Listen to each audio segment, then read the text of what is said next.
Kisah seorang kanak-kanak Soviet, Sergei Aleskov. Beliau adalah peserta termuda dalam pertempuran Stalingrad dan salah seorang askar termuda dalam Perang Dunia Kedua. Dokumen mengenai kelahiran Sergei Aleskov tidak disimpan, tetapi tahun kelahirannya yang diperkirakan adalah tahun 1934 atau 1936 di perkampungan hutan Green di wilayah Kaluga. Ketika itu Sergei berusia 6 tahun. Setelah tercetusnya Perang Dunia Kedua, kampung ini menjadi pangkalan penentangan untuk penyebaran parti. Pada musim panas tahun 1942, pasukan Jerman tiba di Green dan mula melakukan pembunuhan. Abang lelaki Sergei yang berusia 10 tahun bernama Petya digantung dan ibunya ditembak ketika cuba melindungi anaknya. Sergei melarikan diri melalui tingkap dan berlari ke hutan. Di sana dia mengembara hingga Ogos 1942, sehinggalah tentera Soviet menemukannya. Sergei pada waktu itu keletihan secara fizikal dan psikologi, dan tubuhnya penuh dengan kudis akibat gigitan serangga. Sergei yang ditemui ketika itu juga tidak dapat bercakap kerana amat keletihan. Tentera tersebut menyelimuti Sergei dengan selimut kuda dan membawanya pulang ke kamp. Tentera yang melihat Sergei amat terkejut dengan keadaannya. Setelah menyoal siasat Sergei, para tentera berjaya mengetahui nama anak lelaki itu. Tetapi ketika ditanya mengenai ibunya, Sergei menangis dan tidak dapat diyakinkan untuk waktu yang lama. Kolonel memutuskan untuk meletakkannya sebagai murid dengan Regimen Pengawal Infanteri ke-14.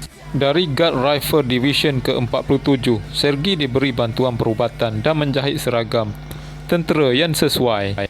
Major Mikhail Vorobyev yang tidak mempunyai keluarga sendiri menjaga budak lelaki itu dan segera mengangkatnya secara rasmi. Dia tidak mahu mengirim Sergei ke rumah anak yatim.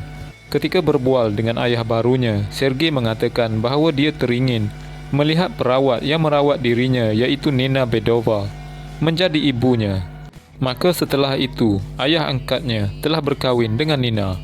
Menurut versi utama cerita, mereka menjadi keluarga rasmi setelah pertempuran Stalingrad. Sergei menganggap dirinya sebagai pembantu meja. Dia pergi ke markas setiap pagi dan melaporkan kesediaannya untuk melakukan tugas baru. Tetapi beliau tidak mengambil bahagian dalam operasi pertempuran. Tugas Sergei termasuk membawa mesej dan menghantar surat kabar dan surat kebahagiaan. Semasa pertempuran, dia juga menawarkan air, kartridge dan bom tangan kepada tentera. Suatu hari ketika menyampaikan surat khabar, Sergei melihat orang-orang yang mencurigakan di tumpukan jerami dan melaporkan kepada komandan artileri. Ternyata orang-orang tersebut adalah penyerang tembakan artileri Jerman yang bersembunyi di tumpukan jerami dengan walkie-talkie. Mereka berjaya ditangkap di atas maklumat yang diberikan Sergei. Dan Sergei menerima ucapan terima kasih dari kumpulan tentera tersebut. Kemudiannya semasa penembakan dan pengeboman dari pihak Jerman, kubu komandan regimen hancur dan runtuh. Tidak ada orang lain kecuali Sergei yang melihat bahawa Major Vorobyev berada di bawah runtuhan tersebut. Dalam keadaan ketakutan, Sergei cuba mengangkat balak-balak dan kayu yang tertimbus, tetapi tidak berjaya memindahkan balak tersebut. Kemudian dia berlari meminta pertolongan dan komandan itu berjaya diselamatkan. Di atas jasa beliau tersebut, askar termuda itu menerima pingat pertamanya, For Merit Military, dan juga Marshal Chuikov turut memberinya sepucuk pistol, iaitu Walter P-38. Tidak lama kemudian, Regimen ke-14 mengambil bahagian dalam pertempuran di Stalingrad pada 18 November 1942.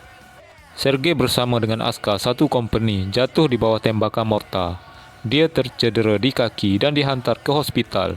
Selepas rawatan, Sergei kembali ke regimennya.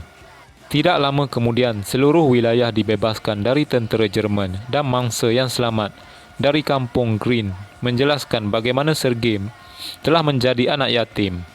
Ibu angkat Sergei, Nina Bedova, hamil dan meninggalkan regimen. Namun beberapa bulan setelah dia melahirkan, dia kembali dan bersama suaminya yang kini menjadi kolonel. Dia melihat kemenangan di Berlin. Setelah dimobilisasi, mereka berdua menetap di kota Chelyabinsk dan kembali hidup damai. Pada tahun 1945, Sergei Eleskov dianugerahkan pingat untuk kemenangan ke atas Jerman. Di atas permintaan Marshal Wasily Chukov, dia pergi belajar di sekolah tentera Tula Suvorov. Pada tahun 1954, dia lulus dari sekolah Suvorov dan menjadi pelajar Institut Undang-Undang Kharkov. Setelah mendapat pendidikan, dia kembali ke wilayah Chelyabinsk dan bertugas di jabatan-jabatan daerah di pejabat pendakwa sebelum menjadi penasihat undang-undang di kilang Chelyabinsk Plexiglas. Sergei berkahwin dan membesarkan 2 anak, seorang anak perempuan dan seorang anak lelaki, dan bahkan hidup untuk melihat kelahiran cucunya. Untuk menghormati ulang tahun kemenangan ke-40 pada tahun 1985, dia dianugerahkan Perintah Perang Patriotik Ijazah Pertama. Sergei Eleskov meninggal dunia di perhentian bas pada tahun 1990. Masa kecil ketenteraan beliau telah meninggalkan kesan kepada kesihatannya. Sekian.